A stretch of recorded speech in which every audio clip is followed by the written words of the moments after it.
I grew up in a seemingly peaceful countryside, yet it was filled with ghostly presences. From nights following father through the dark butcher stalls, seeing the crack skull man laughing on the slab, to times when a blackened finger probed through a hole in the door, swirling around, only to be replaced by a chilling, pure white eye staring at me. My childhood was submerged in unspoken fear. Hungry ghosts, river ghosts, infant ghosts, spirits of those who died on the roads or in the bustling market, they relentlessly tormented and clung to my home, making me scream myself to exhaustion every night. As I grew older, I learned that this small hamlet was a gathering place for countless souls who had died unjustly.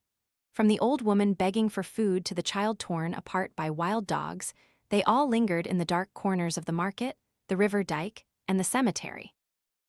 No one believed what I saw, but even now, whenever I close my eyes, I still feel a finger probing through a crack in the door, beckoning me back into the darkness of those distant nights. I was born and raised in a district town in the northern Midlands of Vietnam, whose name I will respectfully withhold. My hometown is considered a revolutionary homeland for its contributions to the country during wartime. I am 28 years old now, an age where I wouldn't claim to understand everything, but mature enough to have learned and processed a great deal.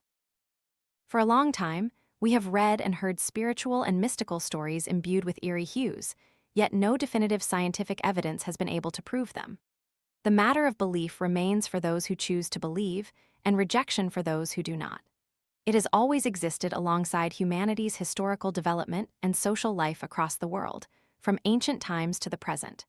Personally, I am not superstitious, but I believe in ghosts and the spiritual realm of the afterlife. Why I believe, I will now share with you a few stories that I have personally experienced and confronted. To this day, I still haven't found a satisfactory answer for myself after living through these events. My family's home used to be a market kiosk, and what I mentioned was a revolutionary homeland. According to the elders in my area, the war back then was brutal. The French swept through, executing countless civilians, revolutionary soldiers. The dead were too many to count. There were soldiers, common folk, French soldiers, black and white Westerners, all kinds. Then came the American War, and the market took a direct bomb hit. People died in droves. One might think this was normal during wartime, but its lingering echoes haunted the place long after, even until I was born and witnessed these stories.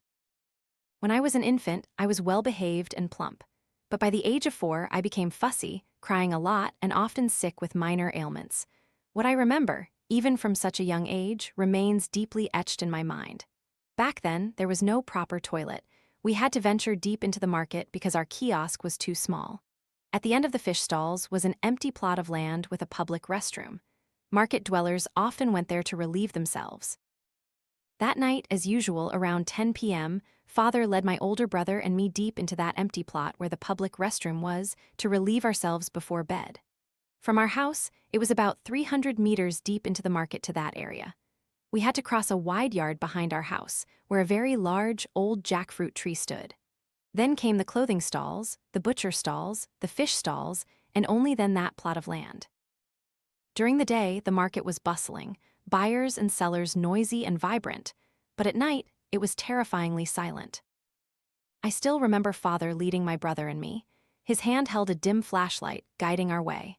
My brother and I clung close to Father, venturing deeper inside.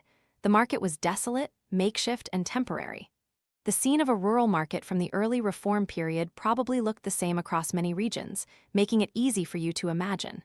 At night, the atmosphere was truly strange. The sounds of insects chirping, animals scurrying in the dark. Somewhere, the eerie hooting of an owl echoed, flying into the market to hunt, making me, a small boy, cower, completely unfamiliar with such a sound. The three of us walked straight along the long, dark path, deeper into the market. Once there, my brother and I quickly took care of the sadness we'd held all day. It was such a relief.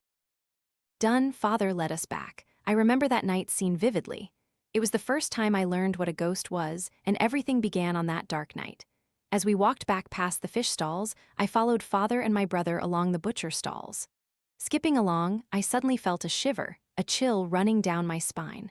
I fell behind for just a brief moment, then turned my head. Before my eyes were rickety market stalls, the space as dark as ink. In that desolate scene, white plastic bags fluttered from the butcher stalls, left there from the day to ward off flies. They swayed in the night, making me shiver with fear. But what made my heart stop then was a human shadow.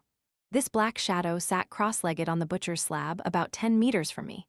Its two eyes stared intently at me, its mouth stretched into a grotesque grin, its head had a large cracked section, and its face was bloated with sagging, pulpy flesh. I didn't know who it was.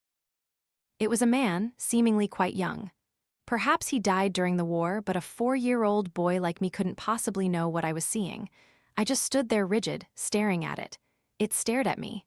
Time seemed to stop then, along with my heartbeat.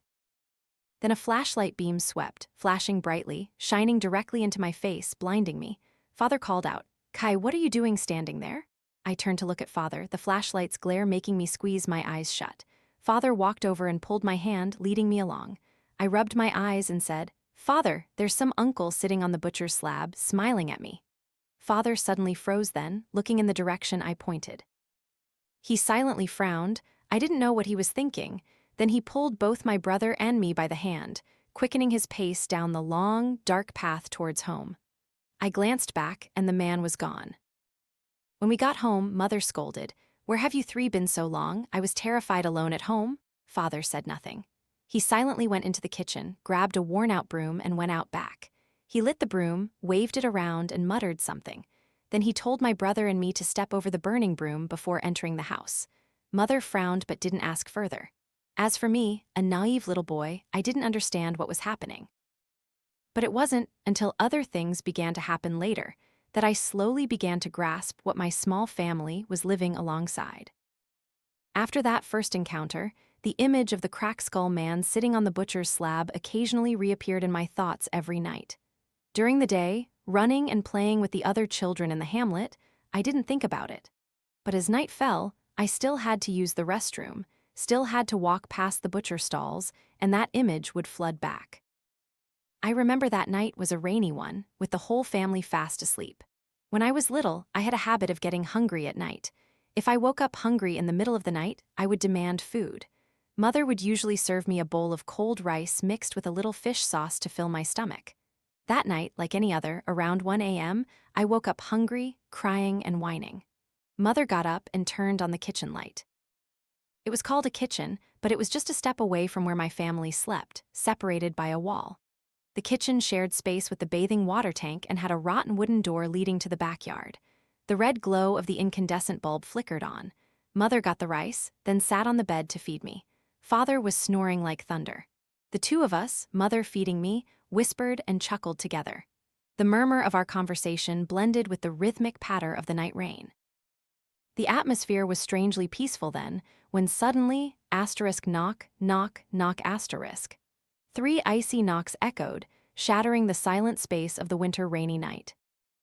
Mother startled, turning to look towards the back of the house, where the wooden door separated our home from the backyard. It was called a house, but it was really just a tiny kiosk. From where Mother and I sat on the bed, past the bedroom door to the kitchen, and then to the wooden door was only about 7 or 8 meters. There was a coin-sized peephole on the door to look outside. Mother peered out, then quickly recoiled. She muttered, "How strange."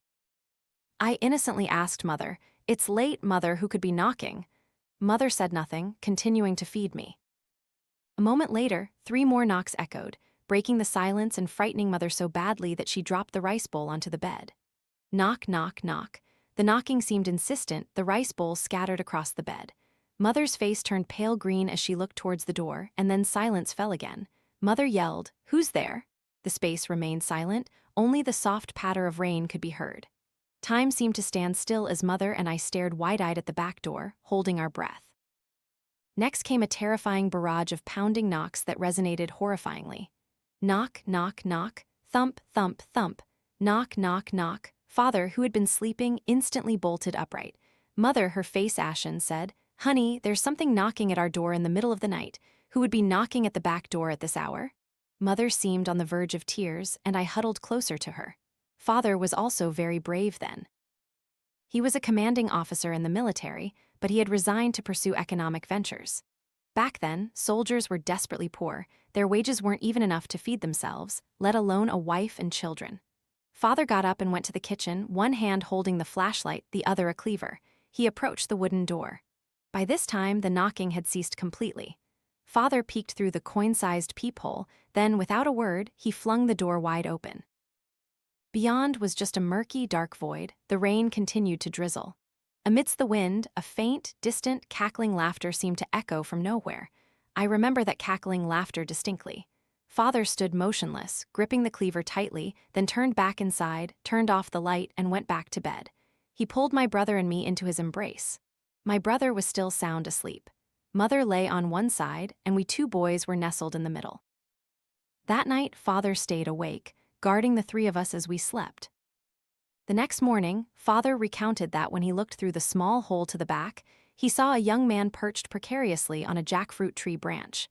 It looked at Father, then jumped down and ran deep into the market.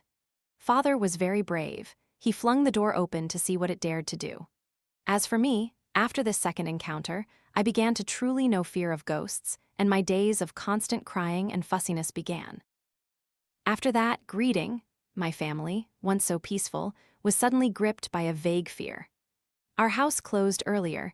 Mother bought a small chamber pot for the kitchen so the whole family could use the toilet without having to venture far into the market.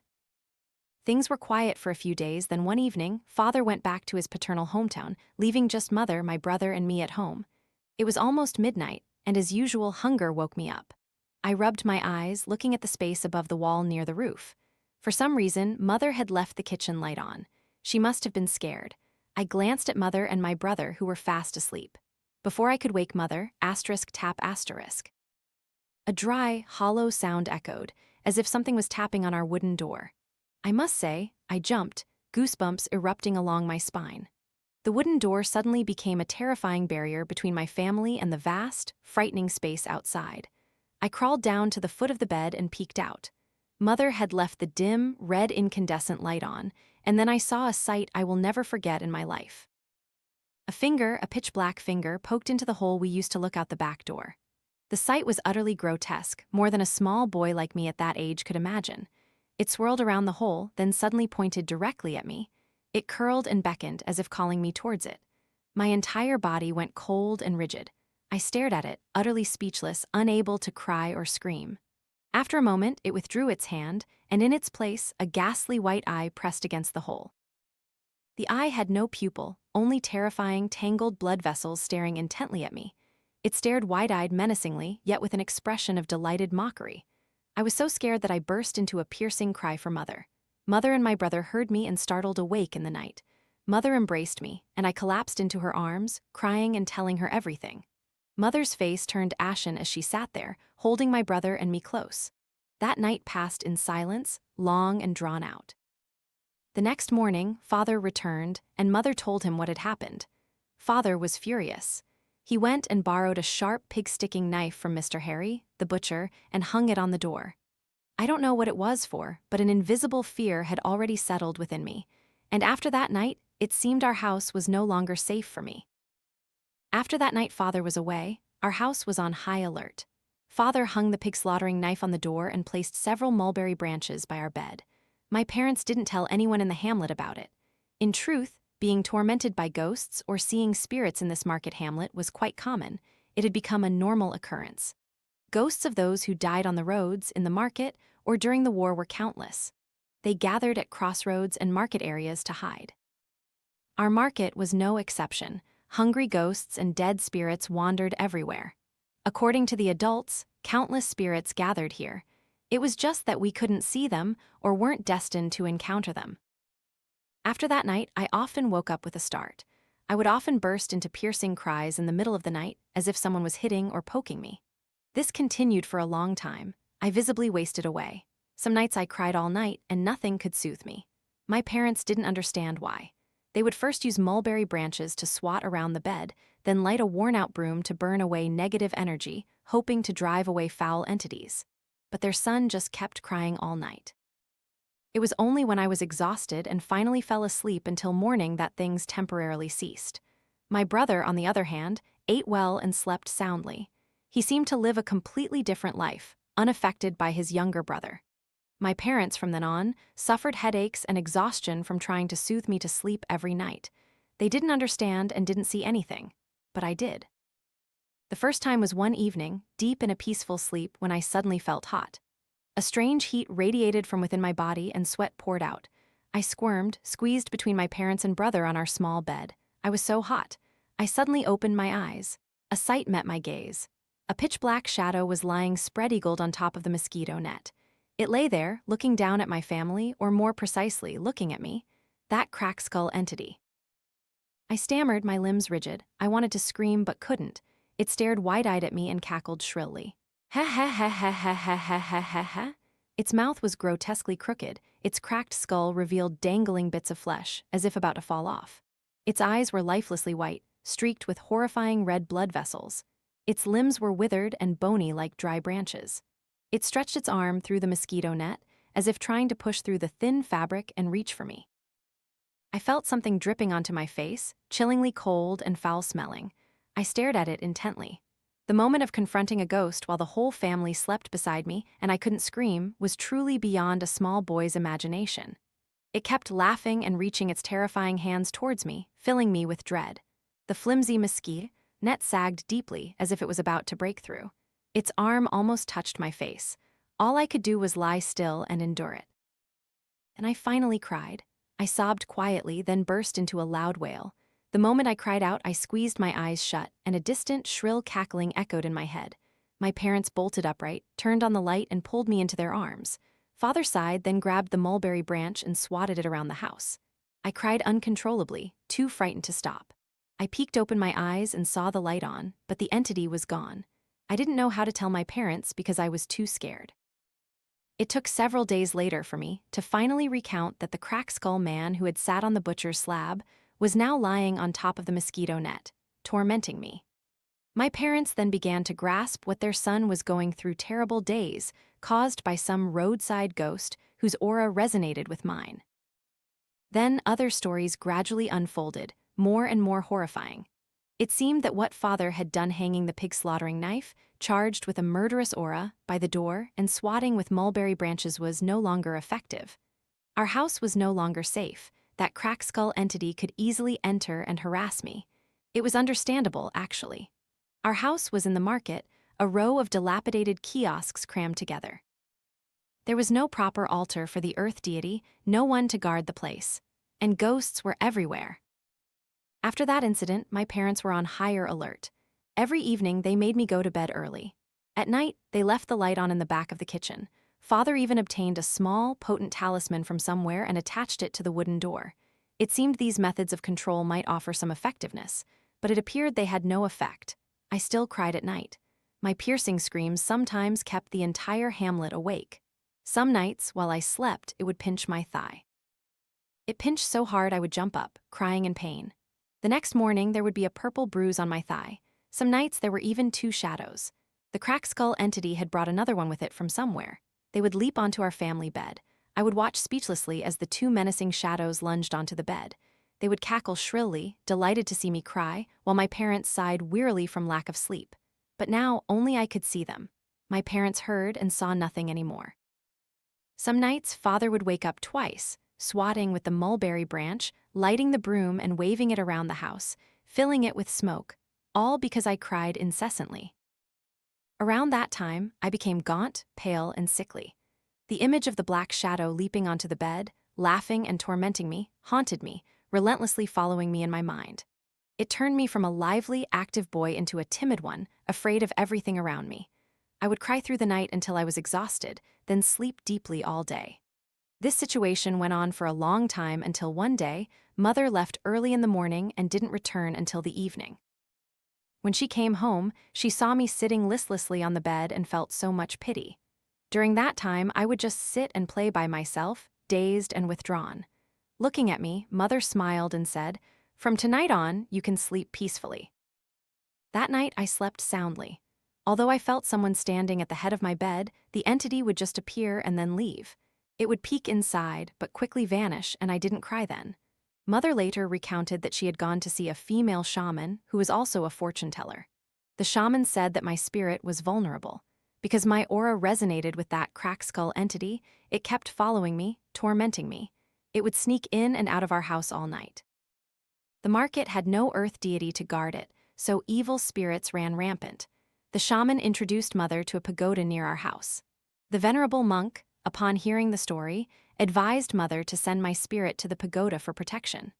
The crack skull entity would no longer see me and couldn't get close to me. Mother performed the ritual to send my spirit to the pagoda. The monk also gave Mother a large, potent talisman to place on the back door. From that night on, I slept soundly and returned to my old life. Nothing happened to me anymore, but things began to happen around me, and I witnessed them.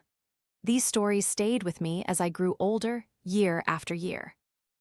As I mentioned earlier, behind our house was a communal yard for the hamlet, where a very large old jackfruit tree stood. No one knew how old the tree was, they only knew it was large and gnarled.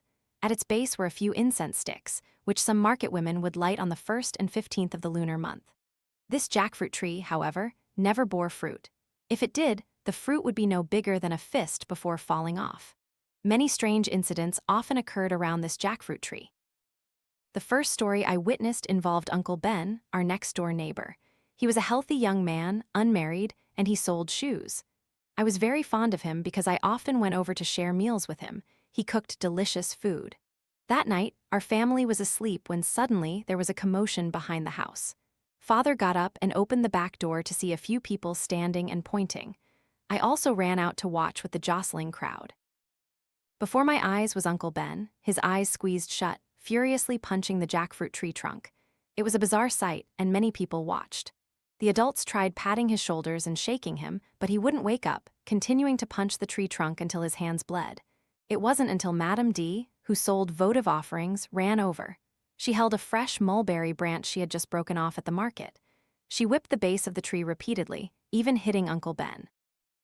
As she whipped, she shouted, "Whatever spirit is tormenting him, leave him alone. He hasn't bothered anyone, why are you doing this to him?" Saying that, she whipped and struck him furiously. After a moment, Uncle Ben stopped, opened his eyes, and plopped onto the ground, looking bewildered at everyone. Uncle Ben recounted that he had gone to the back to urinate when he saw a young man cornering a girl against the jackfruit tree. The girl was very beautiful and screamed for Uncle Ben's help.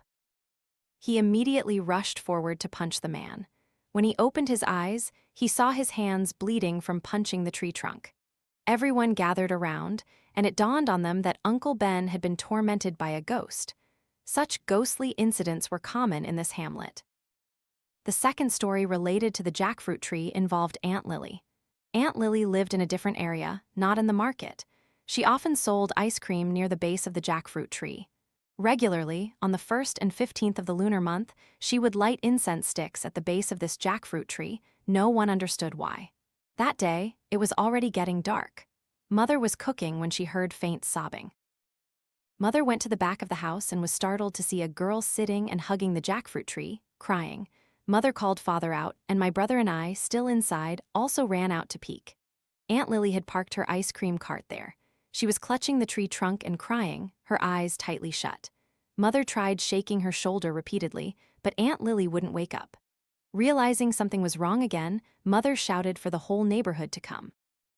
Everyone turned on their lights and poured into the backyard. Madame D, who sold votive offerings, also arrived. Seeing the scene, she shook her head and said, "What's gotten into this little village lately that these spirits are so disruptive?" She then took out her mulberry branch again, whipping and cursing. This time, she cursed even more vehemently. "Damn you, whatever spirit is tormenting this girl. It's late, why won't you let her go home? What crime has she committed for you to torture her? This village is full of poor people, are you messing with everyone's livelihood?" Saying that, she lashed out wildly. The whole hamlet was muttering and gossiping about the jackfruit tree. A moment later, Aunt Lily woke up, just like Uncle Ben. She calmly recounted that it was the 15th of the lunar month, and she was preparing to leave when she suddenly remembered she had forgotten to light incense. She immediately lit some. As the incense burned, a very beautiful little girl, dressed in tattered old-fashioned clothes with a patchwork fabric dye, stood next to her ice cream cart and said, "Auntie, please sell me an ice cream." Aunt Lily looked at her, bewildered, then at the coin the girl offered. Back then, they didn't use coins. This was an ancient coin that people used to place in the mouths of the dead before burial. Aunt Lily stared at her, speechless. The girl suddenly cackled mischievously, came closer, and then quickly climbed up the jackfruit tree. Aunt Lily looked up, and to her horror, it wasn't just her, but a swarm of pitch-black children filled the tree. Boys and girls, tiny red infants, some headless or limbless, others older, standing with clasped hands and eerie smiles. They all clamored for ice cream. Aunt Lily was so frightened she couldn't stand, clutching the jackfruit tree and crying. She didn't know why she couldn't call out to anyone then, and she just kept crying until she woke up to find everyone surrounding her. People told Aunt Lily to stay in the hamlet because it was late and dangerous to go home, but she was terrified. She thanked everyone profusely, then quickly wheeled her bicycle away. The whole hamlet fell silent, full of weary resignation. People gradually dispersed, each returning to their own home. I also followed my parents back, not forgetting to glance back at that eerily enchanted jackfruit tree. Night gradually fell. Later, the jackfruit tree was cut down for unknown reasons. People later built a large market building in the courtyard area. After that, the story of the jackfruit tree gradually faded into oblivion for the people living there. The supernatural occurrences in this market hamlet were as common as daily meals. When I was 6, Uncle Tom, my father's younger brother, moved from the countryside to live with us. Uncle Tom stayed in our house. He sold needles, threads, and garments in the market. Uncle Tom had a weak spirit. He had even been hidden by ghosts as a child in his hometown. For a while after he moved in, everything was peaceful. The story of me being tormented by the crack skull entity gradually faded into oblivion, and my parents also slowly forgot about it. One evening, our whole family was asleep. Uncle Tom had laid out a mat and slept alone on the bamboo bed frame in the outer room. While sleeping, he heard a clattering sound on the tiled roof. It was a strange clatter, like a pebble or brick rolling from the rooftop and falling to the ground. It would occasionally happen again, asterisk clack, clack, clack. The sound of the pebble rolling from the rooftop startled him awake.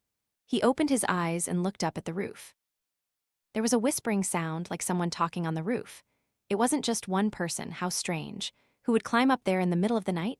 And how could anyone sit on this roof? It was a corrugated cement roof, you see. The whispering grew louder and softer, accompanied by muffled laughter, as if someone was greatly amused. Trembling uncontrollably, Uncle Tom fumbled his way into the inner room to wake Father. "Brother, there's something on our roof." Father, half asleep, listened. Steady clattering continued to roll down. Father reassured him, "Just rats, go back to sleep. There are a lot of rats in this market row." But Uncle Tom didn't believe him. He was grown, why would he believe such an explanation? He said, "You're tricking a child, I know." "You know what? This is horrifying, it's here too. I thought only our village had ghosts." Father just shook his head, saying nothing. Ghosts were everywhere back then. Since Uncle Tom already knew, Father didn't hide it. The two brothers grabbed flashlights and opened the main door. Uncle Tom held a knife and Father shined the light on the roof. It was just a pitch-black sky. Suddenly, a flurry of stones rained down from the roof, clattering loudly. Both brothers, Father and Uncle Tom, were terrified. Uncle Tom cursed loudly, then ran inside and slammed the door shut. The shrill, delighted laughter echoed. Father shook his head and said, "You'll get used to it if you stay here long enough, just try to sleep." Uncle Tom stayed with our family for a while and did get used to it. One night, it was only 11 p.m., and he had placed his bamboo bed frame outside in the yard to enjoy the breeze. While dozing off, the bamboo bed frame suddenly flipped up, knocking him onto his face. He opened his eyes, and the bamboo bed frame was still in its original position, motionless. Yet he was lying face down on the ground at the end of the frame. He was in terrible pain from being thrown out of bed, his face bruised purple. There was no way to explain it. Since Uncle Tom came to live here, the frequency of disturbances also increased, becoming more constant. But as I said, supernatural occurrences were as common as daily meals in this hamlet, and people gradually grew used to them. Uncle Sam and Aunt Kathy's house was also part of the hamlet. Like ours, their house had a back door leading to the wide communal yard behind.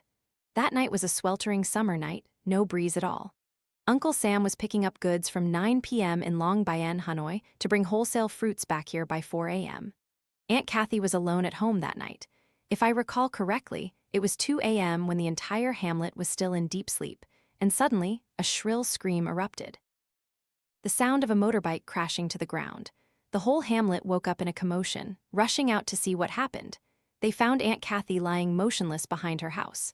Several people gathered around, carried her inside, and massaged her. Uncle Sam, who had come home early that day, found his wife sprawled on the ground, the back door wide open. Aunt Kathy's face was as green as a banana leaf. It took a lot of rubbing with balm to bring her back to consciousness. She recounted that around midnight, she was sleeping but too hot to sleep, so she got up to drink water. Then there was a knocking at the back door. She was terrified, but then heard a voice call out, "Kathy, please open the door for me, dear." She instinctively replied, "Yes, who is it?" After that reply, she only remembered unconsciously walking to the back. She unlatched and opened the door. Before her eyes was a middle-aged woman, not very old but thin and haggard, wearing a tattered conical hat, leaning on a stick and barefoot. Her hat obscured her face. She stood looming behind the house, leaning on her stick, and held out her hand. "Please, give me a bowl of rice. I'm so hungry, haven't eaten in ages. Please, a bowl of rice." Aunt Kathy froze, rubbing her eyes, then went back inside to serve a bowl of cold rice with a piece of braised fish. When she returned to the door, the beggar was gone. Aunt Kathy called out, "Ma'am, where are you?" Begging in the middle of the night. "Where are you from?" She looked left and right, then saw the old woman sitting on the neighboring porch, still with her face hidden by the hat. Aunt Kathy trembled as she approached, holding out the bowl of rice. The woman didn't take it, only kept her head bowed. Aunt Kathy felt deeply uneasy but still thought it was a human. She was truly brave. She said, "Ma'am, I only have this bowl of rice. Where are you from, begging for rice here?" Saying that, she held the bowl of rice before the old woman. At that moment, the woman slowly lifted her head, and the ragged brim of her hat lifted, revealing a grotesque face. An old woman with a pale green face, two pitch-black, hollow eye sockets with no pupils and black teeth grinning hideously. She cackled softly and said in a guttural voice, I'm hungry. Heh heh asterisk. Then she reached out and grabbed Aunt Kathy's arm. Aunt Kathy panicked, recoiled her arm, and dropped the bowl. She quickly stepped back, then turned and ran towards her house door. The old woman stretched her emaciated hands and chased after her. In the darkness, the black shadow of the beggar woman lunged towards the young girl. Aunt Kathy ran, gasping for air like a fish out of water. She reached the door, tripped, and hit her head on the ground. Before she lost consciousness, she could still hear the shrill laughter and the two words, I'm hungry. Heh heh heh asterisk. When Aunt Kathy finished her story, she sobbed hysterically, her face utterly drained of color. Everyone sympathized but didn't know what else to do. After staying at her house for a while, everyone went home. Later, some people recounted that many people died of starvation here in the past. People from all over came to beg for food and then died in droves. Perhaps that old woman was one of them, having died of hunger and becoming a wandering ghost in a foreign land, unable to find peace. And so, ghostly stories continue to happen in my market hamlet. My childhood grew accustomed to it. Gradually, as I got older, I no longer saw ghosts, no longer was tormented. Perhaps it was because Mother sent my spirit to the pagoda that I lost that ability. When I was 18, Mother requested my spirit back from the pagoda. I grew up healthy and normal and never saw ghosts again. I believe ghosts still exist around the living. It's just that we rarely get the chance to confront them face to face. And those ghosts, those witnessed encounters, remain deeply etched in my mind to this day. The market hamlet gradually saw people come and go. Society slowly developed. My family also moved to a different house a few tens of meters across the road from the market and built a new home. Now, after 20 years, the dilapidated market is gone, replaced by a modern shopping mall, like a Vincom, complete with a cinema, 3 beautiful floors of escalators, and a clean, modern residential market area downstairs. The memory of the old district market was completely erased from the physical map. It now only existed in the minds of those who once lived there. Since the new market was built and then transformed into a shopping mall, ghosts were no longer an issue. The spirits and shadowy presences gradually faded into the past. If I recall correctly, the year the market was rebuilt, many monks were invited to perform liberation rituals. From then on, everything returned to normal, and no one was tormented by ghosts anymore. My father's childhood memories were also quite eventful. My hometown was a small, poor village nestled in the northern mountains. This was before liberation, around the 1970s. My village was desperately poor, utterly destitute. There were a few dozen houses in the village, and each one was crowded with children. Economic hardship was severe then, with periods of feast and famine. poverty and hunger forced people to find every means to secure food. My father's family consisted of 11 people. His 8 siblings, 4 boys, 4 girls, his parents, and his grandmother, my great-grandmother. Father recounted that back then, he was about 16 or 17, the age of growth and appetite, still underage but already a pillar for the family.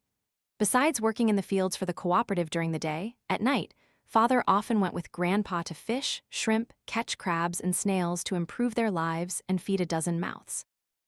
Grandpa was gentle and hardworking, a soldier who only came home occasionally. Some nights when Grandpa was home, Father would go with him. Other nights, Father went alone because Grandpa was away. That night was moonless and starless. A cold October night, the sky pitch black. The flickering light from the small torch in Grandpa's hand illuminating their path was nothing compared to the vast expanse of the night sky. Our house was on the edge of the village, facing a river that flowed across, about 300 meters from our house, across a field. Grandpa walked ahead, Father trudged behind, carrying a fishing net on his back. The two of them followed the path along the riverbank. Tonight, the sky was pitch black. Only the incessant chirping of crickets and the faint patter of night dew falling on the ground could be heard somewhere. Father and Grandpa reached the section of the river where they usually fished. This spot was the mouth of the sluice gate, where water was stored before being released into the irrigation ditch that flowed into the fields. This was also where the most fish and shrimp gathered. Throughout that entire night, Grandpa cast his net 4 or 5 times, but strangely, each time the net came up empty, filled only with straw and weeds. He figured they would go hungry tonight. The two of them pulled the last net, intending to head home, when suddenly the net felt heavy and struggled. Surely a big fish was caught. Grandpa used all his strength to pull it from the bank. The net came up, but there was no fish. The net was still strangely empty. Grandpa muttered, narrowing his eyes. "Heh heh heh." A shrill burst of laughter echoed from nowhere, shattering the silence of midnight. The water in the sluice gate roared, yet the laughter could still be clearly heard. Grandpa looked around, the river flowed long and languidly, and the vast, dark field stretched out without a single light. As he scanned the area, Father frantically pulled Grandpa's hand. "Father, over there." Grandpa looked in the direction Father pointed. It sat at the river's edge, next to a pineapple bush, about 10 meters from where Grandpa and Father had cast their net. It sat hidden amongst the wild pineapple plants. A white figure was fishing, clearly a man. It wore a tattered conical hat and repeatedly dipped its fishing rod into the water with a plink, plonk sound. It smirked with an eerie, ghostly smile. Grandpa was very brave then. He didn't believe in ghosts at all. He led Father closer, peering. It sat still, only the laughter emanated steadily. The two of them approached it. Grandpa thought it was someone from the village fishing at night. As they got closer, they realized their mistake. It was a white shadow. It suddenly lifted its face. Its face was icy cold, its eye sockets pitch black and hollow with no pupils, and its red mouth drooled. It wore an old-fashioned burlap shirt and a completely torn conical hat. It lifted its face to look at Grandpa and Father, laughing, a louder and more terrifying laugh. Heh heh heh heh heh. Grandpa startled, both of them unsteady on their feet. Father was so scared he plopped onto the ground. The sitting figure suddenly lunged towards Father and Grandpa. It crawled on the ground, screaming shrilly as it crawled, my fish, heh heh asterisk. Grandpa panicked, yanked Father's hand back. The two of them pulled each other and ran, two small figures as if swallowed by the night. The torch he was holding fell out of his hand unnoticed. Behind them, the faint, cackling laughter echoed in their ears, as if chasing them. Grandpa pulled Father, running straight down the village path towards home without daring to look back. When they reached home, standing in the yard, both of them panted heavily, their faces drained of all color. Father's legs trembled, unsteady, as if he might collapse. That was their first encounter. A pitch-dark winter night, and they hadn't caught a single fish. Back home, when Grandpa told Great-Grandma and Grandma Nancy, they just chuckled dismissively. You were a soldier, so you wouldn't know, but in this village, encountering ghosts is common. All the previous times he told them stories, Grandpa didn't believe. But now that he had witnessed it, he was truly afraid. He began to see the spiritual world, the invisible realm that he had long dismissed as nonsense to scare people, in a different light. Grandpa was home for a couple of days, then had to return to his unit. getting even a few days off was difficult back then. All the tasks of fishing, shrimping, catching eels and frogs fell onto Father's shoulders. Father, though the second child, was the eldest son in the family. Above him was his elder aunt, and below, several small, struggling siblings who couldn't help much. Usually, Father had one or two friends from the hamlet who would occasionally go with him to fish at night. Father had also dug a small pit in the garden to keep the eels and frogs he caught. When he caught too many to eat all at once, he would put them there to eat gradually. Father said that back then, eels and frogs in the fields were countless. Fish and shrimp caught would fill baskets to the brim. If they couldn't eat all the eels and frogs, they'd put them in that earthen pit. When they ran out of food, they'd catch more from the pit, saving themselves many trips. What is now a delicacy was once eaten, until people were sick of it. That night was an exception. The day before had been a heavy rain, from morning until night, flooding the pit and causing all the eels and frogs to escape. The next evening, Father asked his two friends to go fishing as usual. Strangely, both of them felt tired that day and declined. The house was out of fish for 10 hungry mouths, and sweet potatoes and cassava were also gone. If he didn't catch anything tonight, the family would have nothing to eat in the morning. Father decided to take his shrimp net, a basket strapped to his hip, and a fish trap in the other hand. Tonight, the moon shone brilliantly after the rain. Holding a blazing torch in his hand, Father began to head towards the riverbank. Nightfall was when fish and shrimp were most active in foraging. Father still remembered the incident from the previous day, but hunger and responsibility urged him on. At home, the whole family was still sound asleep. Father walked barefoot on the village path towards the windy riverbank. The night dew was cold and wet, his bare feet treading on every blade of grass. At the riverbank, Father stayed away from the sluice gate. He chose a shallow spot to cast his shrimp net. He stuck the torch into the bank. Its flickering, glittering light illuminated the water, reflecting off schools of shrimp like tiny specks of brilliant dust in his eyes. Tonight would surely be a bountiful night. Lost in the pleasure of pulling several full nets, filled with all kinds of fish and shrimp, Father left the net and followed the bank to spot frogs. It had just rained tonight, and there were many frogs and toads out. In a short while, his basket was full. As he was absorbed in catching frogs, *splosh. A very loud splashing sound came from somewhere in the river. Father turned his head and saw a large ripple, as if something had just entered the water. Thinking it was a big fish, Father considered trying to catch it, but he hadn't brought his casting net today, and he was alone. Catching a fish would be difficult, especially in the dark of night. Never mind, he thought, and continued to search for frogs, ignoring the sound. Splosh, the splashing sound echoed again. Father froze rigid. Whether from fear or something else, he didn't dare turn around. The splashing sound was louder now, closer, accompanied by a snorting sound. Father suddenly felt danger. Standing with his back to the river, he dropped the torch in his hand and ran straight up the dike, then turned back. The sight before him was the round, enormous back of some creature, as big as a sleeping platform. It was pitch black, like a monster with only its back visible above the water. Father stood rooted, staring, not knowing what it was.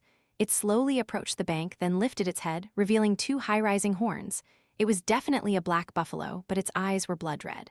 Whose buffalo would be out here in the middle of the night? The buffalo stared intently at Father, snorted, then suddenly submerged. The water stirred and swirled gently before becoming still again. Father stood frozen, watching it. He was both scared and found the sight before him utterly bizarre. Knowing he had encountered a ghost buffalo, Father turned, telling himself to go home. Tonight's harvest is enough, he thought, at least enough for 2 full days. I shouldn't linger by this riverbank anymore. Father quickened his pace down the village path towards home. From the riverbank to the village gate, there was a stretch of about 100 meters that was an open field. Father walked quickly in the night, wanting to get home to his small house soon. As he walked, Father felt a creeping sensation down his spine, a coldness running up the back of his neck. Humans seem to have a keen sixth sense whenever something from the underworld is near. He turned around and saw a white dog. It was a local dog, but pure white. It looked at Father vacantly without any threat. Father mistakenly thought, "How strange, whose dog is wandering out here?" Ignoring the dog, Father continued walking. The sound of his footsteps on the ground was followed by the sound of the dog running, its panting. It ran about 10 meters behind Father. Finding this strange, Father stopped, turned to look at the dog, which was still standing there, still looking at him vacantly. Father turned and walked faster. It still followed, not letting go. 100-meter stretch of field, why was it taking so long to cross? Father walked on unconsciously, walking for a long time but never getting past the field. Finding this strange, Father turned back to look at the dog. It was still 10 meters behind. This time it barked, but soundlessly. It just barked in Father's direction. A jolt of electricity ran down Father's spine. He knew what this dog was now: a ghost dog. Father was both scared and furious at being tormented by two animal ghosts. He pulled down his pants and urinated a stream in front of it. The dog barked more fiercely at this. Suddenly, it stood upright on its hind legs, its front paws curled, and took strange, deliberate steps towards Father. Panicked, Father grabbed a handful of pebbles from where he had just urinated and hurled them at the dog. As he threw them, he cursed loudly. A few stones passed right through it, and the dog dropped to all fours and ran. Father chased after it, throwing more stones. It ran far away, disappearing into a bamboo bush by the roadside. The dog vanished, and Father turned back, picked up his net, and hurried down the village path towards home. It turned out he had been led astray by it, unconsciously walking endlessly through that field. It was a strange night. Father dumped the frogs into the pit, put the shrimp into a basket, covered it, and then locked the door and went to sleep. By then, dawn was breaking. Our grandparents' neighbor was Mrs. Thapp, whom everyone called Mrs. Terry. Mrs. Terry lived alone in an earthen house with a thatched roof, separated from our house by a garden fenced with wild plants. Mrs. Terry had passed away a long time ago. When I was little and visited the village, her house was still there, but later it was abandoned, and the commune eventually tore it down to create a planting area. Mrs. Terry lived alone, without a husband or children. She had fled the chaos of war to this land and settled here. She was a friend of my Grandma Nancy. Occasionally, when she had nothing to eat, she would stand at the fence and call over, asking for a sweet potato or a cassava root. Grandma Nancy recounted that when she was alive, Mrs. Terry missed her hometown terribly. I heard her hometown was somewhere far away in Tai Bin or Nam Dinh, having fled the war all the way up here. Mrs. Terry had intended to find her way back home many times, but alone and penniless, her attempts never materialized. That year, Mrs. Terry was already in her 50s. One day, Mrs. Terry packed her bundle, her belongings neatly tied. She came to Grandma Nancy's house to say goodbye before returning to her hometown. Grandma Nancy advised her to stay, but she couldn't bring herself to. She missed her hometown too much. She had to go. After talking for a while, she said goodbye, saying she would set off early the next morning. Everyone thought they would be parting ways with Mrs. Terry as she returned home. But little did they know, Grandma Nancy would part ways with Mrs. Terry in a different manner. The next day, Mrs. Terry's house remained closed and silent. Everyone thought Mrs. Terry had gone home and wished her a safe journey back to her homeland. Life went on like that, Mrs. Terry's door remaining tightly shut for about 2 weeks. Amidst the sweltering summer heat, Grandma Nancy saw a commotion on the other side of her garden. She looked out and saw the communal authorities and a crowd of people gathered by Mrs. Terry's house. News that struck Grandma Nancy like lightning, leaving her stunned. Mrs. Terry was dead. Mrs. Terry had died inside her house. The door was latched from the inside. It was shocking news for my family and the small village. People carried Mrs. Terry out. Her packed bundle was still on the bed. Mrs. Terry was already in an advanced state of decomposition, which was horrifying. Her flesh was bloated and pulpy, swarming with maggots. Grandma Nancy cried out loudly for her longtime friend, whom she thought had returned home, but who had died some unknown time ago. The whole village took Mrs. Terry out to the fields for burial. No one knew why Mrs. Terry had died. Her house door was closed again. Her packed bundle and belongings were left untouched. After Mrs. Terry died, things gradually quieted down. Back then, people were poor and hungry, barely able to secure their next meal, so who had time to worry about ghosts? A few weeks after Mrs. Terry's death that night, Grandma Nancy's dog barked a lot. The dog was chained to the side of the house. It barked and whimpered, keeping everyone awake. After coaxing her children to sleep, Grandma Nancy carefully opened the door and looked towards the river. The dog whimpered, looking towards the garden area where Mrs. Terry's house was, separated by a fence of plants. Grandma Nancy looked at the dog, then instinctively looked towards Mrs. Terry's house. Nothing seemed strange, yet the dog kept staring in that direction. Grandma Nancy turned, intending to go back inside when she heard a voice call out, Nancy. Grandma Nancy turned sharply, but the space was silent without a single soul. The wind from the river blew in gusts, making our wooden door creak. Grandma Nancy turned, intending to go back inside, when the distant voice called out again, "Nancy, I'm here." Grandma Nancy once again turned towards Mrs. Terry's garden. The dog huddled in the corner of the wall, whimpering. Grandma Nancy choked, standing frozen and bewildered as she stared. It was Mrs. Terry. Mrs. Terry stood there, her head peeking out above the tree fence. She stood looking at Grandma Nancy, extending her hand. Mrs. Terry was still wearing the same clothes she had worn when she came to say goodbye. Mrs. Terry spoke, "Nancy, I'm hungry. Please give me a sweet potato." Just like when she was alive, Mrs. Terry reached out to Grandma Nancy, her arm emaciated, her face a strange, grayish green. Mrs. Terry wasn't tormenting her. Perhaps she lingered on, unable to find peace, and had manifested, but that was enough to scare Grandma Nancy out of her wits. Mrs. Terry kept waving and calling, extending her bony hand towards the garden, calling in a cold, distant voice, "Nancy, it's me. Please give me a sweet potato. I'm so very hungry, Nancy." Grandma Nancy couldn't utter a word, collapsing to the ground with a thud. She crawled her way back into the house. The dog barked loudly now. Father, hearing the commotion, rushed out and saw Grandma Nancy crawling, her face horrified, towards the door. Father woke his younger siblings and great-grandma and helped Grandma Nancy inside. After a while indoors, she sat tiredly, rubbing her head. She wouldn't say anything when asked, only that she had caught a chill, a local term for spiritual illness.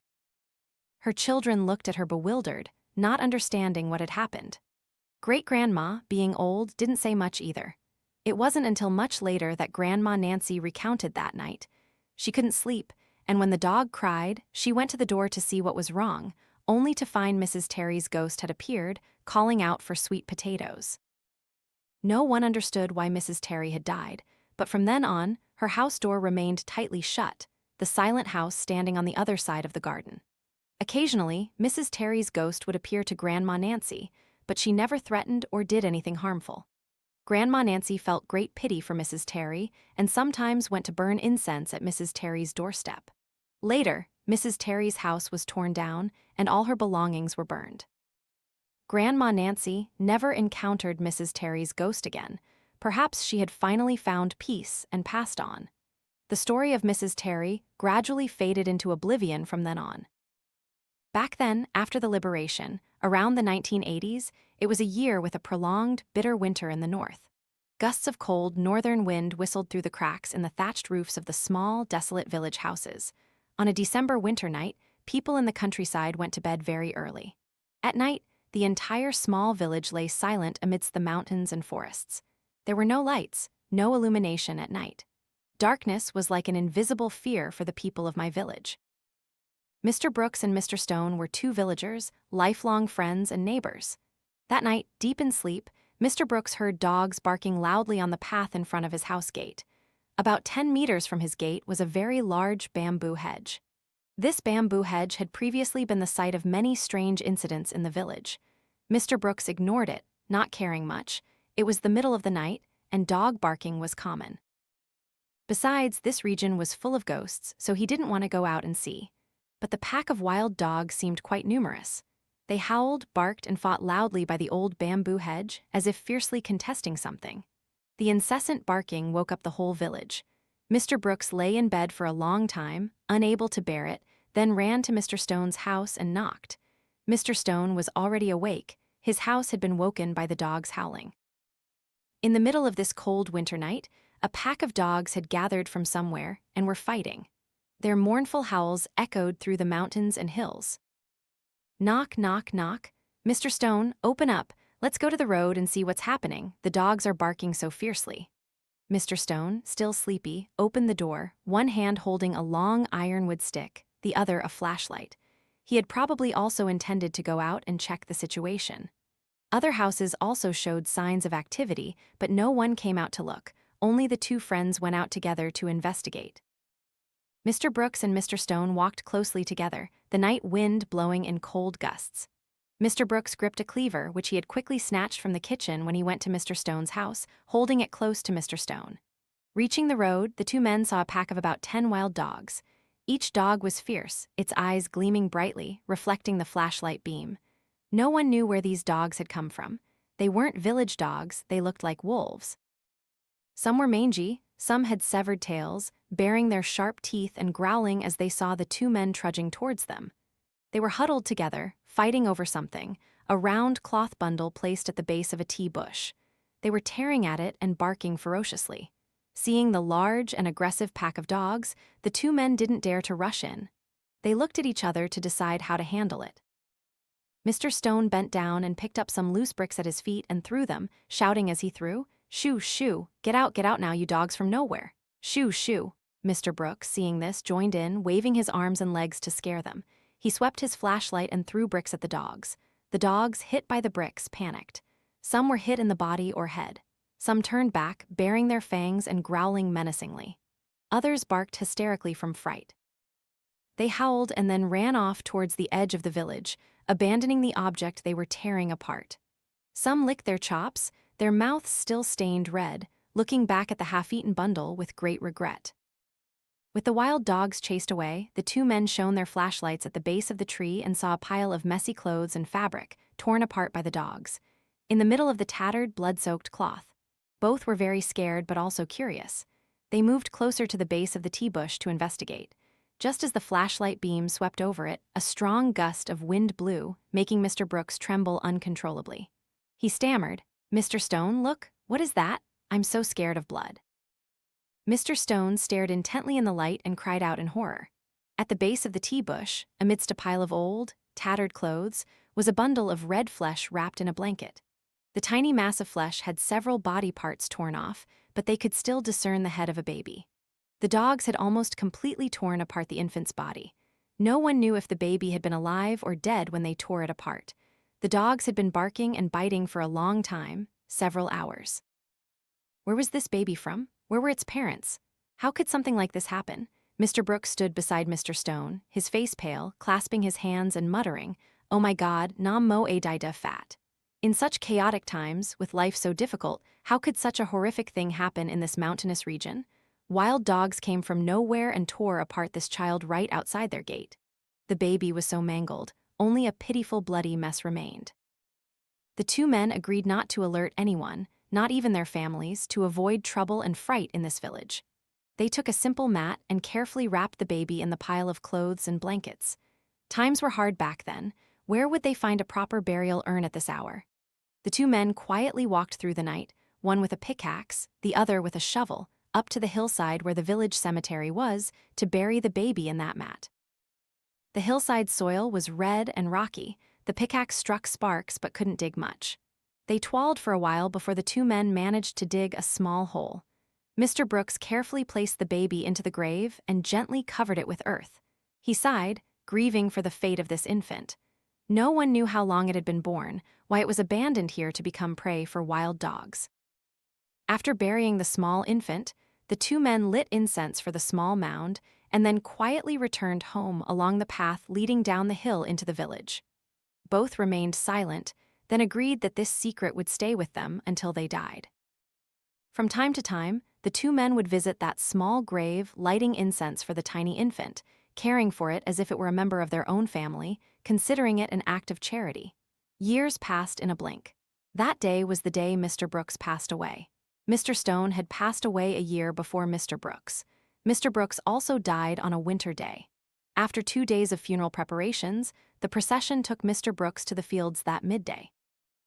That day, during the vigil, the village shaman had warned Mr. Brooks's family that when they took him to the fields that afternoon, his youngest daughter, Miss Mia, was not to go along, absolutely not to let Mia leave the house. Everyone found it strange, attending their father's funeral but not being allowed to go. Then, in the confusion of the vigil, no one paid much attention to the shaman's words. Miss Mia still followed her father's hearse, weeping and mourning. The shaman shook her head and left. The hearse traveled a short distance, just leaving the house gate when it stopped, stuck on a brick near the base of the tea bush by the gate. As people tried to remove the brick, Miss Mia suddenly collapsed to the ground, foaming at the mouth. Her eyes rolled back, and she thrashed wildly beneath the wheel of the hearse. Everyone thought she was grieving her father too much and had fainted, but no, Miss Mia writhed and struggled, then laughed shrilly. Her siblings and neighbors, seeing this, were all pale with fear and dared not try to lift her. Miss Mia thrashed for a moment, then suddenly sat cross-legged. She cried out, screaming, "I'm here, I'm here, I'm here!" Waya, waya, waya asterisk. Miss Mia cried like a child. Her mouth whimpered, crying in a tiny child's voice. The entire funeral procession was in chaos. The shaman, who had rushed back, shook her head. "I told you, but you didn't listen." The shaman stood there, clasping her hands, and asked, "May I ask whose spirit this is? Why are you all leaving the funeral out in the yard, waiting to take Mr. Brooks away?" It turned out the shaman had sensed something strange, and seeing this infant spirit wanting to possess Miss Mia, had warned her not to follow. The infant spirit, now possessing Miss Mia, cried waya waya asterisk, recounting its story in a tiny child's voice. "I'm here. I'm the child who was eaten by dogs that year and whom your father buried. Now I've come to take the old man away. I protected your family for decades, but no one bothered to find me. Now the old man is gone too. I'm telling you this so you can worship me." Waya waya asterisk. Then Miss Mia, with her eyes closed, recounted the tragic winter night story from decades ago. Everyone at the funeral cried, heartbroken, and felt immense gratitude for Mr. Stone and Mr. Brooks' kindness. The shaman sat down and coaxed the infant spirit for a while before it finally relented. It instructed them to worship it as a member of the family from now on, and it would protect them from harm. The funeral procession then continued. Miss Mia regained consciousness, not understanding what had happened. It was only when everyone recounted the story that she became frantic with fear, as she was terrified of ghosts and had been possessed by one today. The procession then continued to take Mr. Brooks to the cemetery, and the funeral proceeded smoothly. After Mr. Brooks passed away, from then on, the families of Mr. Stone and Mr. Brooks continued to go up the hill to worship at that small grave, treating it as a member of their own family. The two families also prospered and thrived visibly, becoming among the wealthiest in the region. This was likely the reward for the good deeds of the two men. That horrifying yet compassionate story eventually reached everyone in the village, but it gradually faded as life's many concerns took precedence. The story eventually settled down. Crossing the river, connecting the neighboring commune to my grandparents' commune, was a bridge named Perforated Bridge. Made of concrete, it was called Perforated Bridge, but it wasn't perforated anywhere. It was a bridge without guardrails. The bridge was precisely a long concrete slab, like a road spanning the river, connecting the two communes. No one understood why the bridge had no guardrails. It was built during wartime and remained that way long after liberation. For that very reason, this bridge became a dangerous place for vehicles to cross, and indeed, many heartbreaking and eerie incidents occurred around this tragic bridge. The first incident involved Mr. Harry, the cooperative's tractor driver. It was harvest season then. Ripe rice fields stretched like shimmering golden silk ribbons as far as the eye could see. That year, our commune's cooperative reaped a bumper harvest. Everyone was joyful and excited. On the first evening of the harvest, the villagers held a festival, drinking and dancing right in the village fields. Everyone sang happily, intoxicated by the green liquor amidst the scent of new rice. After the festivities, Mr. Harry, the village's tractor driver, was assigned the task of transporting the first load of paddy to the district granary. Still reeling from the alcohol, he eagerly climbed into the tractor and started the engine. The rattling sound of the tractor echoed amidst the cheering and joyful shouts of the villagers. The village chief reminded Mr. Harry to drive carefully, ensuring the paddy reached the district safely to report the good news of the harvest. Mr. Harry cheerfully nodded, greeted the villagers, and drove off. Those who remained happily continued their celebration. With full cups and sacks of paddy, everyone began to clean up, intending to go home and rest early, ready for the second harvest the next morning. As the villagers cleaned up and slowly dispersed, heading home, a loud shout echoed from afar. "Oh, villagers, the tractor has overturned. Everyone come see. Oh, villagers." The piercing cry left everyone bewildered. The village chief put his hands to his mouth like a megaphone and shouted loudly, "What happened? Which tractor overturned?" Mr. Harry drove the tractor straight off the perforated bridge and overturned into the river. The entire village panicked. Everyone rushed straight up the dike. They were frantic, rolling up their pants and sleeves. Mr. Harry's wife and children, who were preparing to go home, heard this and screamed. Mrs. Yvonne, Mr. Harry's wife, shrieked, "Oh my God, my Harry has overturned the tractor off the perforated bridge. Help my husband, O people of the village." Mrs. Yvonne's heartbreaking, shrill cry seemed to urge everyone on. The entire village scrambled up the dike, swarming the entire bridge. Upon reaching the scene, in the swift current of the river, the overturned tractor bobbed with a few wheels showing above the surface. Sacks of paddy were scattered everywhere, floating aimlessly, being carried away by the current. Mr. Harry was nowhere to be seen. The person who had shouted was Uncle Luke, a villager from the neighboring commune. He had returned from an errand and, seeing the overturned tractor, had shouted for help.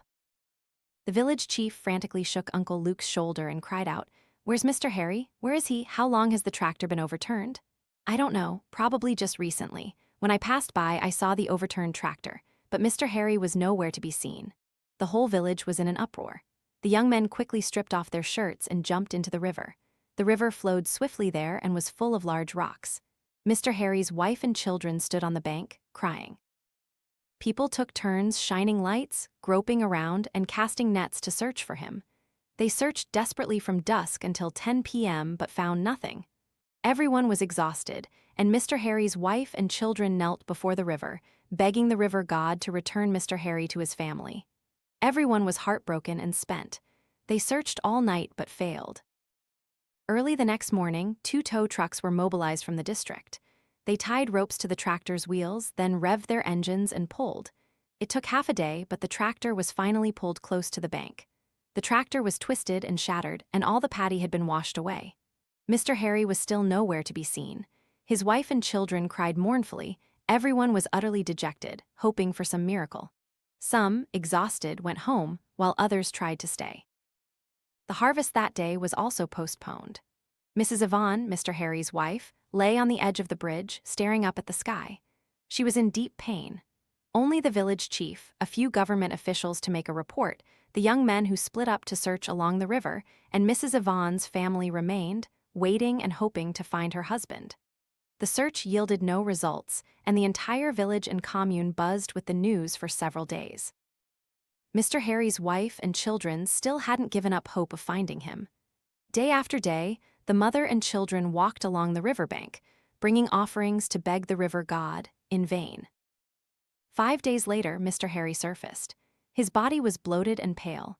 He floated up, caught in the sluice gate where Father and Grandpa had once encountered the ghost fisherman. The Water Resource Station staff checking the dam that morning discovered Mr. Harry's body floating indistinctly near the edge of the culvert. He shouted for everyone to help. They lifted Mr. Harry onto the dike, where he lay face up, still in a driving posture. His body was greatly swollen and stiff. Everyone was in an uproar when a cry echoed from afar. Mrs. Yvonne and her children ran along the dike. She ran, losing her sandals and stumbling onto the road. Her children helped her up, but she struggled free and continued to run. She screamed in despair, "Oh, Harry, my Harry, why did you leave me and go through such hardship, Harry?" Everyone parted to let her through. Mrs. Yvonne rushed towards her husband's body. Mr. Harry's body was swollen now, bloated beyond recognition, his face unidentifiable. His shirt buttons seemed about to burst, and his eyes were wide, ghastly, and pathetic. As Mrs. Yvonne and her children rushed in, blood suddenly began to flow from his 7 orifices, black blood oozing from his eyes, nose, mouth, and ears. It said that drowned victims, for some unknown reason, often bleed from their orifices when reunited with family. The sight was horrifying and tragic. No one could hold back their tears. A heartbreaking tragedy enveloped the joyful village as it entered the harvest season. Mrs. Yvonne and her children, after completing the procedures, took her husband's body home for the funeral. The funeral was well attended by the villagers. Mr. Harry's tragic death was a warning about the danger of the perforated bridge. But it was also from here that other unsettling stories began to occur more frequently and continuously on this bridge. The story of the commune's tractor overturning into the river, taking Mr. Harry's life with it, was a topic of discussion for some time throughout the villages. Some blamed the bridge, others blamed those who drank alcohol that day, knowing Mr. Harry had to drive but still letting him get drunk. But there were also those who said Mr. Harry, driving his tractor into the river and drowning, was a case of being caught by ghosts. These ghosts were the spirits of those who had drowned, died in the water, or in the river. They constantly lurked, dragging people down to die in their place for the river god, so they could reincarnate. Before Mr. Harry's death, there had been several suicides on the perforated bridge, and many times villagers going out at night or crossing the bridge at midday had encountered ghosts. It was just that this was the first fatal accident involving this unsafe bridge. Some people recounted that at midday, crossing the bridge, they would see a small boy standing listlessly on the edge of the bridge. People didn't pay much attention as they passed, but just after crossing the bridge, they would hear a splash, as if someone had jumped into the river. Turning back, the water still flowed languidly. The boy was nowhere to be seen. Shouting for everyone to come and see, they still couldn't find anyone. Some also recounted that walking across the bridge at night, they would occasionally encounter white, fluttering figures standing at the start of the bridge, frightening people so badly that they cycled erratically. One aunt, cycling across the bridge at night, was so scared by a ghost that she almost swerved and fell into the river. Many stories were thus passed by word of mouth, spreading rumors, until one day, another incident occurred. Miss Piper, Mrs. Cross's daughter, was the most beautiful girl in the village. For some unknown reason, heartbroken from a failed romance, Miss Piper went to the perforated bridge and threw herself into the deadly current. Miss Piper died just a few months after Mr. Harry's tractor overturned. From this point on, many more eerie stories of the perforated bridge emerged. Mr. Xander was the village postman. Every other day, he would cycle to the district post office to bring letters back to the village. Back then, there were no vehicles, so the postman had to cycle everywhere to deliver mail. That day was a winter evening. Winter nights fell very early. The drizzling rain and cold northern wind blew in gusts, making the small, desolate village sink into silence early. It was just past 6 p.m., but the sky was already dark. Mr. Xander pedaled his rattling Phoenix bicycle. On the back rack, he carried a load of letters and newspapers from the district. Reaching the fateful bridge, he also felt a chill, but doing this job and traveling everywhere, he had gradually grown much braver. And since he had to cross here almost every day, what more could he fear? Mr. Xander cycled to the start of the bridge. His rattling bicycle swayed and wobbled against each gust of wind, the drizzling rain wetting his face. Cycling across the bridge, he glanced at the murky river water. The current was fierce today, swirling as if trying to drag people down into the river. Mr. Xander swallowed hard and pedaled on determinedly. Just as he pedaled past the middle of the bridge, he was startled when he heard someone call out, "Postman." A gentle female voice called from behind. Mr. Xander turned around and clumsily braked his bicycle. Strange, there was no one here just a moment ago, was there? Mr. Xander turned back to see a petite girl wearing a green silk audai. Her long hair flowed down, soaking wet and covering half her face. She kept her head bowed, looking towards Mr. Xander without saying a word. "Did you just call me?" Mr. Xander asked, narrowing his eyes. "Yes," the girl replied softly. Her voice was soft, yet it echoed in Mr. Xander's head, like fire mingling with the whistling wind on the bridge. Mr. Xander found this strange. He looked at the girl from head to toe, a young girl whose figure seemed very beautiful. He put his foot down, pushing his bicycle back closer to the girl. He asked, "Who are you? It's getting dark. Why are you standing here? Why are you dressed so lightly in this rain and wind?" The girl didn't reply. She stood silently, her head bowed, looking at him. Mr. Xander pressed further. "Where do you live? Why are you standing here? Do you need my help?" The girl replied softly, "My house is in the village. Are you from our village?" Mr. Xander frowned, looking at the girl more closely. "How strange. Whose daughter is she? Her figure looks familiar. Why isn't she home at this hour, wandering around here talking to me? Is this girl crazy? Who are you? You look very familiar. Which hamlet do you live in? I'll give you a ride home." "It's late. What are you doing standing here? There are many ghosts here, you know." Saying that, he chuckled. The girl still replied softly in a distant voice, "My house is in the same village. I want to go home so badly, but I can't. They're keeping me here. Can you help me get home?" Mr. Xander didn't understand what the girl was saying. He moved back closer. This time, he clearly saw that the girl's clothes were soaked, revealing her rather beautiful figure. The girl stood trembling. Mr. Xander quickly urged her, "Miss, what's your name? Whose daughter are you? You're all wet. Get on the bike, I'll take you home. Standing here in the rain, you'll catch a cold and die." "I'm already dead." "Huh?" Mr. Xander choked, trembling. He suddenly felt a surge of electricity running down his spine. His ears buzzed as if struck by lightning, and his face turned pale. He pressed again, "Miss, what did you say? I don't understand." The girl was silent. This time she slowly lifted her face, her wet hair slowly brushed aside. Before him was a very beautiful girl, beautiful, but her face was pale green, her features dripping wet. She looked at him with distant eyes. Mr. Xander stared at her intently for a moment, then his eyes widened, his mouth hung open, rigid and unable to close. His body felt as if 100 electric currents were coursing through it from head to toe. He frantically churned his legs, pedaled the bicycle furiously, screaming, oh my God, a ghost, help me!" He pedaled wildly, in a frenzy. The girl before him was none other than Miss Piper, the most beautiful girl in the village, who had committed suicide almost a year ago. No wonder this beautiful girl looked so familiar to him. He never expected Miss Piper to appear today and torment him. Mr. Xander's chest pounded wildly. He cycled erratically, almost careening into the river, without daring to look back. In his head, his ears buzzed with the whistling of the wind and the bicycle, blended with a distant voice calling, "Brother, please help me get home. I can't go home." Sob, sob, sob asterisk. Mr. Xander didn't dare look back. He just pedaled straight into the village and rushed home. When he reached home, he slammed the door shut and climbed into bed without even changing his clothes. He trembled uncontrollably, as if struck by a cold wind. His teeth chattered, his lips trembled.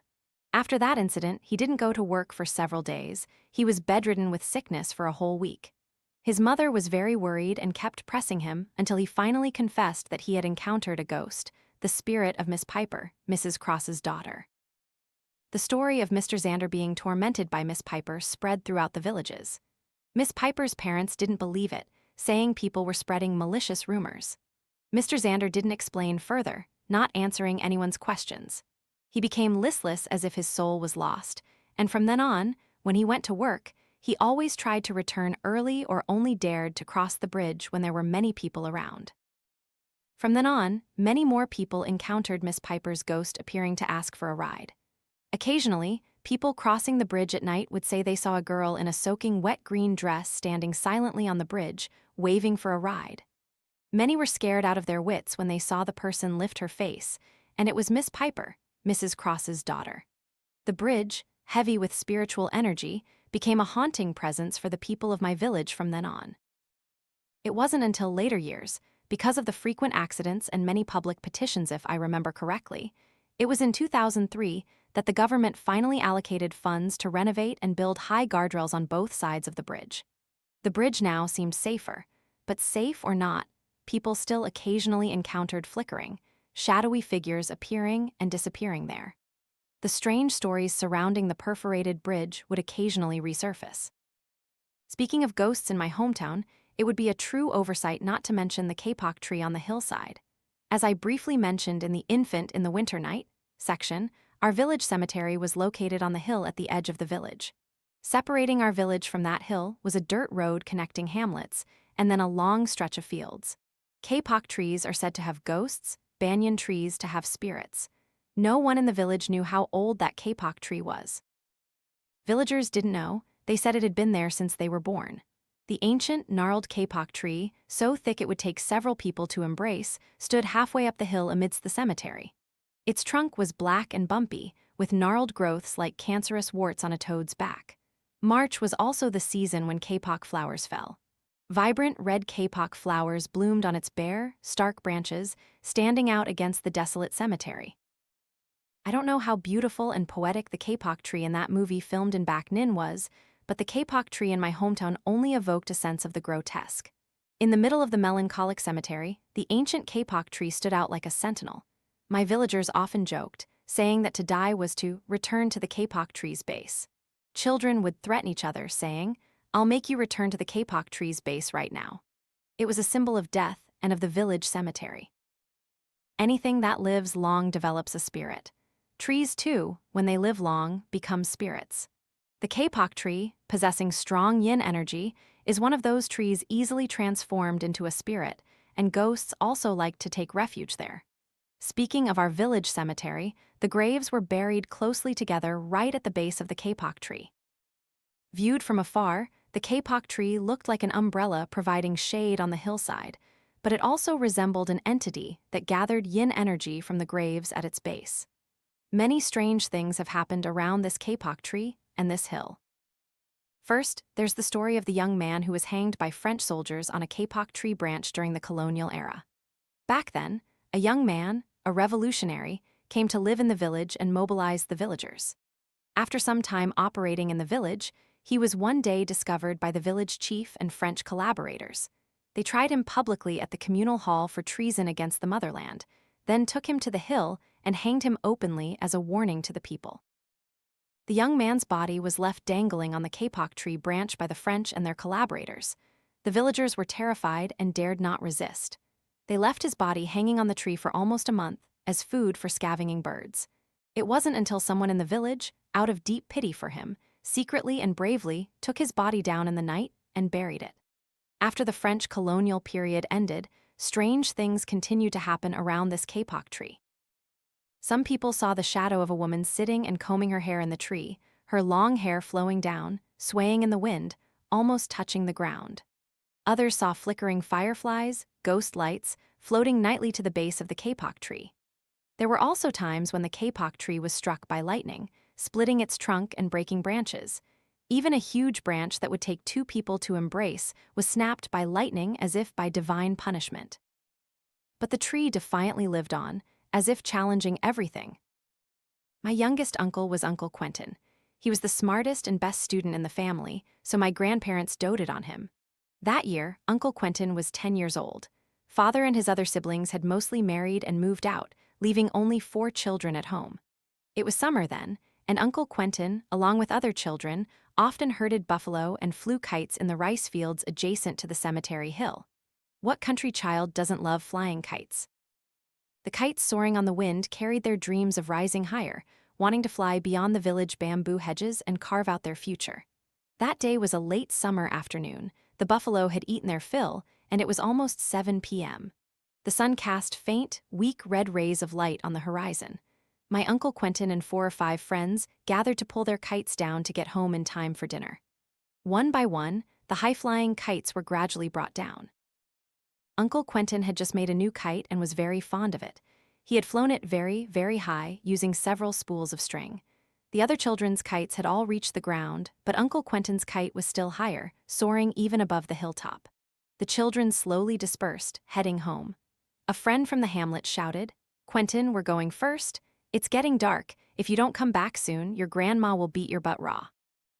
Pull your kite down quickly, or the ghost will get you if you're alone here." Uncle Quentin didn't pay much attention. He didn't believe much in ghost stories. His personality was like my grandfather's. The children all left, but my uncle was still struggling to pull his kite down. As the kite descended to the hillside near the kapok tree, a strong gust of wind blew across. The kite, for some reason, swerved to the left and its string got caught on a kapok tree branch. It spun once and hung there, dangling. My uncle stood bewildered, looking at his new kite, the most beautiful in the hamlet, flown for the first time today, now stuck in the tree. It was already very dark. The last ray of sunlight had vanished. In the mountains, night falls very quickly. The buffalo shook its head, pulling at its tether, indicating it wanted to go home. Uncle Quentin pondered for a while, then decided to pull the string. He stood from a distance and tugged. The kite, hooked on the branch, made the canopy sway and rustle. The branch seemed to want to keep the kite and not return it to him. Uncle Quentin was annoyed, gritting his teeth and pulling the string with all his might. Rip! The kite broke free, bringing down a shower of kapok branches and leaves. Uncle Quentin's face lit up with joy. The kite swung, then slowly fell to the hillside near the tree's base. It was already very dark. He couldn't retrieve the kite from below without damaging it. Uncle Quentin had heard many eerie stories about this kapok tree and the cemetery hill, but his kite was stuck up there, and he couldn't bear to leave it behind. Uncle Quentin bit his lip and went up the hill. The buffalo, still tied in the grassy field below, looked up at him. At 8 p.m., Grandma Nancy placed a huge pot of rice mixed with cassava in the middle of the house. With many children, the little ones eagerly gathered around the steaming pot of rice. My grandmother smiled kindly at her children, then suddenly frowned. 1, 2, 3, where's my youngest? Have you all seen if Quentin came back with the buffalo yet? My aunts and uncles, eating dinner, looked up. Looks like not yet, Mother. It's 8 p.m. already. Where could Quentin be? My grandmother looked out at the strangely dark sky. Usually Uncle Quentin would be back by almost 7 p.m., but tonight it was 8 p.m. and he hadn't returned. My grandmother hurried to a few neighbors' houses, to the homes of my uncle's friends. They had all gone home and were having dinner. Sam, a friend from the hamlet, was the one who had called Uncle Quentin to come home earlier. He said that when he left, Uncle Quentin was still pulling his kite near the base of the cemetery hill. My grandmother had a premonition of something bad. Panic appeared in her eyes. My grandfather wasn't home. My grandmother quickly asked a few neighbors to grab flashlights and rush with her towards the hill. My 3 uncles and aunts at home, seeing Grandma Nancy frantically searching for Uncle Quentin, also followed out of curiosity. The group, adults and children, more than a dozen people, poured out towards the cemetery to search. At the base of the hill, the buffalo was still tied in the grassy field. It struggled, pulling at its tether, and bellowed. "The buffalo's still here. Where's Uncle Quentin?" My grandmother clasped her hands and called out, "Quentin?" No answer. Everyone called out for Uncle Quentin, their voices echoing through the night. Sam discovered the kite string. The spool of string was on the ground, and the kite string ran straight up to the top of the hill, to the kapok tree's base.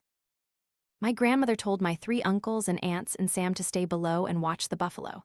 She and a few neighbors, carrying flashlights, ran up the hill. The group climbed, weaving through graves, following the direction of the kite string. My grandmother was already crying then. She called out as she went, and everyone else called out too. Their calls echoed through the space. She was barefoot on the sharp stones and rocks. In her haste, she hadn't even put on sandals. Her feet stepped on sharp rocks and thorns, drawing blood. She strained her eyes, shining the light and searching frantically among all the graves. But she couldn't find my Uncle Quentin. The group gradually advanced to the hillside, shining their lights further up to the base of the kapok tree. A neighbor shouted loudly, "There he is!" All the lights followed the direction of the shout, and there was Uncle Quentin. Uncle Quentin was clutching his kite, kneeling, face pressed against the kapok tree, hidden behind a large tombstone. The group quickly rushed forward. Uncle Quentin groaned faintly, tears streaming down his face, still clutching the kite and crying. My grandmother approached and shook him. "Quentin, Quentin, wake up, my child, what happened?" My Uncle Quentin seemed to snap out of a trance. He opened his eyes, but the lights shining into them dazzled him, making him squeeze them shut again. He threw his arms around my grandmother and burst into tears, his face utterly drained of blood. My grandmother cried, but still gave him a few painful slaps on the bottom. Everyone sighed in relief, then whispered to each other, "The boy must have been hidden by a ghost." My grandmother sobbed quietly, not rushing to ask questions, but helped him up to go home. Back home, Uncle Quentin was bedridden with sickness. Grandma Nancy loved him dearly and cared for him meticulously. He was her youngest child, after all. A few days later, he fully recovered. He recounted that day he climbed the hill. When he reached the base of the kapok tree, he bent down to pick up his kite. Before he could even lift his head, he felt something fluttering above his head. He instinctively waved his hand up and grabbed it. He was startled to realize it was a tangled, scraggly mass of hair. Uncle Quentin looked up in horror. His mind felt like it exploded. Speechless, he stared intently upwards. A woman in a red silk dress with no eyes or nose, only a red, dripping mouth, was sitting in the tree combing her hair. It looked at him and grinned grotesquely. "Ha ha ha ha ha ha ha, you pulled out my hair, you pulled out my hair, ha ha ha." People don't fear the sound of a ghost crying, only the sight of a demon laughing. That grotesque laughter made him stumble and collapse, kneeling at the base of the tree, and he knew nothing more. The sound lingered in his mind. Later, he heard people calling, but he couldn't open his eyes, couldn't cry out. Before his eyes was only the image of the ghost sitting in front of him, and he knelt prostrate at the base of the kapok tree, sobbing uncontrollably. It wasn't until my grandmother shook him that he finally snapped out of his trance. Hearing Uncle Quentin's story, my grandmother felt immense pity for him. She forbade his siblings from ever venturing near that area again. The entire hamlet was abuzz with the story, and the buffalo-herding children were also terrified, and from then on kept their distance from the hill, no longer daring to go near it. My Uncle Quentin was visibly more timid after that incident. Like my grandfather, Uncle Quentin now knew fear of ghosts and had a different perspective on the spiritual world. The kapok tree and the hill still stood there, silent. The invisible fear of it still haunts the people of my village to this day, with no end in sight.